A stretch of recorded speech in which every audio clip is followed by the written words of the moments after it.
3 start होता है season 2 के एंडिंग से। यहाँ पर नंबर 11 प्लेयर नंबर 240 को शूट कर देती है, बट वो उसे जान से नहीं मारती और उससे बोलती है कि अगर उसे जिंदा रहना तो अपनी आंखें बंद रखे। खैर, तो यहाँ मैनेजर चेक करता है कि प्लेयर 240 अब भी ठीक है और वो उसे ऑपरेशन रूम में ले जाने के लिए बोलता है। मैनेजर नंबर 11 को बोलता है कि वो अचानक अच्छा बनने की कोशिश क्यों कर रही है, आखिर बात क्या है। 11 बताती है कि उसने इस बारे में काफ़ी सोचा कि अगर वो लोग मरने ही वाले हैं तो उनके ऑर्गन से अगर किसी की जान बचती है तो इसमें गलत क्या है। 11 बोलती है कि वो देखना चाहती है कि ये सब होता कैसे है, और अब क्योंकि वो दोनों एक ही टीम में हैं तो अब उनके बीच कोई सीक्रेट नहीं होना चाहिए। जिसके बाद मैनेजर 11 को ऑपरेशन रूम में लेकर आता है और अपने साथियों को बताता है कि अब से नंबर 11 उनके साथ है और वो लोग अब एक ही टीम में हैं। यहाँ पर डॉक्टर जैसे ही प्लेयर 240 के ऑर्गन्स निकालने की कोशिश करता है तभी नंबर 11 उन सबको मार देती है और डॉक्टर को बोलती है कि वो प्लेयर 240 की जान बचाए, नहीं तो वो उसे भी मार देगी। देन डॉक्टर प्लेयर 240 का इलाज करता है, बट प्लेयर 240 का ब्लड काफ़ी बह चुका होता है और उसे ब्लड की ज़रूरत थी।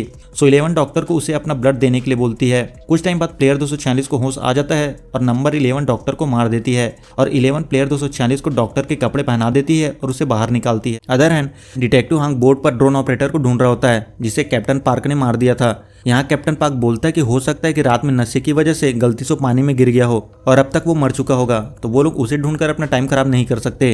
ये लोग डिसाइड करते हैं कि ये लोग पास के पोर्ट में जाएंगे और नए ड्रोन ऑपरेटर को लेकर आएंगे। कैप्टन पार्क इस बारे में फ्रंटमैन को बताता है। फ्रंटमैन बोलता है कि अगर बात हाथ से निकल जाए तो उन सबको खत्म कर देना, यहाँ तक कि डिटेक्टिव को भी।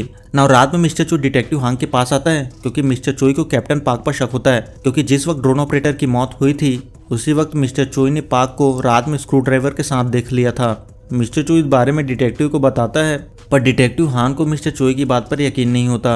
अगले दिन डिटेक्टिव हान को एक नया ड्रोन ऑपरेटर मिल जाता है और ये लोग वापस आइलैंड को ढूंढने निकल जाते हैं, बट मिस्टर चोई पोर्ट पर ही रुक जाता है क्योंकि उसे कैप्टन पार्क की छानबीन करनी होती है। देन अपने को दिखाते हैं कि गीहुन को हॉल में लाया जाता है और जैसे ही गीहुन को होश आता है उसे पता चलता है कि बाकी सब मर चुके हैं और फिर यहाँ गार्ड्स आते हैं और इन सबको बताया जाता है कि अब केवल 60 प्लेयर बचे हैं और फिर वोटिंग दोबारा स्टार्ट होती है। गीहुन वोटिंग में पार्टिसिपेट नहीं करता क्योंकि वो सबकी मौत के लिए खुद को ब्लेम कर रहा होता है और वो गार्ड्स पर चीखने चिल्लाने लगता है कि उन लोगों ने उसे क्यों जिंदा छोड़ दिया। बट ग्योमजा और प्लेयर 7 मिलकर गीहुन को समझाते हैं कि उसने जो कुछ किया उनके लिए किया, वो उन्हें यहाँ से निकालना चाहता था और ये सब देहू की वजह से हुआ है। देहू मैगजीन लेने गया था और उसे मैगजीन मिल गई थी, बट वो अचानक डर कर एक जगह बैठ गया और जब तक यूंजू मैगजीन लेने आई काफ़ी सारे गार्ड्स अंदर आ चुके थे और अगर ग्योमजा ने उसे नहीं रोका होता तो वो भी मारी जाती। यहाँ गीहुन को लगता है कि ये सब देहू की वजह से हुआ है। उसने उनसे झूठ बोला कि वो आर्मी में था और अब गीहुन देहू को घूरने लगता है। अगले दिन देहू देखता है कि गीहुन उसे घूर रहा है और उसे ये बात अजीब लगती है। खैर, तो आगे सबको चौथे गेम के लिए एक रूम में लाया जाता है। यहाँ एक गम बॉल मशीन रखा होता है और इसमें 2 कलर के बॉल होते हैं, रेड और ब्लू, और फिर इन्हें 2 टीमों में डिवाइड किया जाता है, टीम ब्लू और टीम रेड, और इस गेम का नाम होता है हाइड एंड सीक। तो रूल सिंपल होता है कि टीम ब्लू को 30 मिनट के अंदर एग्जिट डोर ढूंढकर बाहर निकलना होगा या फिर टीम रेड से बचकर टाइम खत्म होने तक छिप कर रहना होगा और टीम रेड को छिपे हुए टीम ब्लू के मेंबर को ढूंढकर जान से मारना होगा। पर अगर वो लोग ऐसा नहीं कर पाते तो एलिमिनेट हो जाएंगे। टीम ब्लू को एक की दी जाती है ताकि वो गेम एरिया में बने डोर को खोलकर बच सके। इसमें 3 टाइप की की होती है, ट्रायंगल, स्क्वायर और सर्कल। वहीं टीम रेड को नाइफ दी जाती है ताकि वो लोग उन्हें मार सके। यहाँ गार्ड्स बताते हैं कि उनमें से कोई भी अगर अपनी टीम से खुश नहीं है तो वो गेम स्टार्ट होने से पहले अपनी टीम चेंज कर सकता है। यहाँ गेम टीम रेड में होता है और वो देहू को मारना चाहता था। म्यूंगजी जूनही को टीम बदलने के लिए बोलता है। म्यूंगजी बोलता है कि वो किसी को नहीं मार पाएगी तो वो उसे टीम बदल ले। वो ब्लू टीम के किसी मेंबर को मारेगा और फिर उसके पास आ जाएगा, उसे प्रोटेक्ट करेगा और जूनही उसकी बात मान जाती है।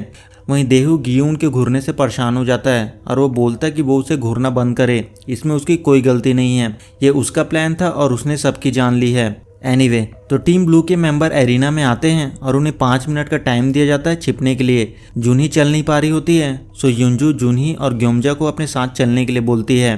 देन 5 मिनट खत्म हो जाते हैं और रेड टीम अंदर आती है।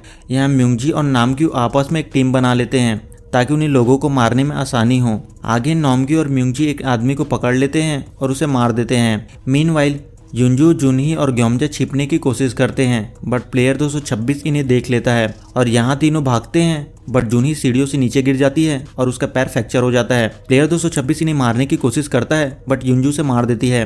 देन युंजू, जूनही और ग्योमजा को लेकर एक रूम में आती है। तभी जूनही की डिलीवरी का टाइम हो जाता है और फिर युंजू और ग्योमजा मिलकर उसकी डिलीवरी कराते हैं और वो एक बच्चे को जन्म देती है। इधर म्योंगजी जूनही को ढूंढता है, बट नॉमग्यू उसे बोलता है कि उन्हें और लोगों को मारना चाहिए, क्योंकि इससे रेड टीम के बाकी मेंबर के पास मारने के लिए कम लोग बचेंगे और वो लोग भी एलिमिनेट हो जाएंगे। वहीं जोंगदे और प्लेयर 232 बाहर जाने का रास्ता ढूंढते हैं। तभी प्लेयर 349 उन्हें ढूंढ लेती है। जोंगदे 232 को छोड़कर भाग जाता है और प्लेयर 349 उसे मार देती है। इधर प्लेयर 359 देहू के पीछे पड़ जाता है और उसे मारने की कोशिश करता है, बट देहू उसे ही मार देता है, पर इसमें उसका पैर में चोट लग जाती है। वहीं नायो भागते हुए ग्यून से टकरा जाती है और अपनी जान बचाने के लिए वो ग्यून को बताती है कि उसने देहू को भागते हुए देखा है, उसके पैर में चोट लगी है। और फिर ग्यून देहू का ब्लड का पीछा करते हुए देहू को ढूंढता है। इधर नायो बाहर जाने का रास्ता ढूंढ लेती है, पर उसे खोलने के लिए उसे तीनों की चाहिए होता है, पर उसके पास केवल एक की होती है। और फिर वो की लेने वापस आती है और जोंगदे से मिलती है और उसे बताती है कि उसे बाहर जाने का रास्ता मिल गया है। और फिर ये दोनों एग्जिट गेट के पास पहुंचते हैं और नायो गेट ओपन करती है, बट जोंगदे उसे धक्का देकर भाग जाता है और गेट लॉक कर देता है। तभी यहाँ प्लेयर 125 आता है और नायो को मार देता है। वहीं एक आदमी युंजू और बाकी दोनों को ढूंढ लेता है और उन्हें मारने की कोशिश करता है, बट युंजू से मार देती है। नाउ यहाँ युंजू को बाहर जाने का रास्ता मिल जाता है और वो दोनों को लेने आती है। देहू भागने की कोशिश करता है, पर ग्यून उसे मार देता है। वहीं जूनही और ग्योमजा एग्जिट डोर तक पहुंच जाते हैं। तभी यहाँ प्लेयर 7 यानी ग्योमजा का बेटा आ जाता है। उसने अभी तक किसी को नहीं मारा होता और वो जूनही को मारना चाहता था, बट ग्योमजा उसे ऐसा करने से मना करती है, बट वो उसकी बात नहीं सुनता और ग्योमजा अपने बेटे को मार देती है और यहाँ टाइम खत्म हो जाता है। नाउ गार्ड्स अंदर आते हैं और जिन लोगों ने गेम कंप्लीट नहीं किया होता उन्हें मार देते हैं और यहाँ अपने को दिखाते हैं कि जो वीआईपीस होते हैं वो गार्ड्स बनकर अंदर आए हैं। खैर, तो गेम कंप्लीट होने के बाद प्लेयर्स को बताया जाता है कि चौथे गेम में 35 प्लेयर एलिमिनेट हो चुके हैं और अब केवल 25 प्लेयर बचे हैं। ना यहाँ फिर से वोटिंग स्टार्ट होता है और टीम वो फिर से वोटिंग जीत जाती है। अदर हैंड 11 प्लेयर नंबर 246 को बाहर लेकर आती है और उसे नंबर 16 के रूम में जाने के लिए बोलती है, जो कि डॉक्टर का रूम था। वहीं ऑपरेशन रूम से कॉन्टेक्ट नहीं हो पा रहा था, इसलिए मास्कमैन गार्ड्स को वहां जाकर चेक करने के लिए बोलता है। बट जब गार्ड्स ऑपरेशन रूम पहुंचते हैं तो वो लोग देखते हैं कि ऑपरेशन टीम मर चुकी है।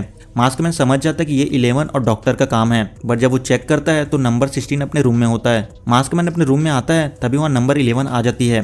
मास्कमैन बोलता है कि ऑपरेशन टीम के लोगों को उसने क्यों मारा, क्योंकि जो लोग मरने वाले होते हैं वो लोग उन्हीं के ऑर्गन्स निकालते हैं, तो उसने अपनी जान खतरे में क्यों डाली, उसे क्या चाहिए। नंबर 11 बोलते कि कल वो उसे और नंबर 16 को बाहर के आउटर पेट्रोल पर लगा दे और उन्हें एक बोट चाहिए ताकि वो लोग यहाँ से निकल सके। उसे पता कि वीआईपीस आइलैंड पहुंच चुके हैं, तो उनके लिए अच्छा यही होगा कि वो लोग बिना तमाशे के यहाँ से निकल जाएं। इधर गार्ड्स ऑपरेशन रूम में आते हैं तो उन्हें पता चलता है कि डॉक्टर मर चुका है और प्लेयर नंबर 246 ने डॉक्टर के कपड़े पहने हुए हैं, और ये बात वो मास्कमैन को बताते हैं। Other hand mister Choi detective Hong को बताता है कि उसने कैप्टन पार्क के बारे में छानबीन की है और यहाँ कैप्टन पार्क को कोई नहीं जानता।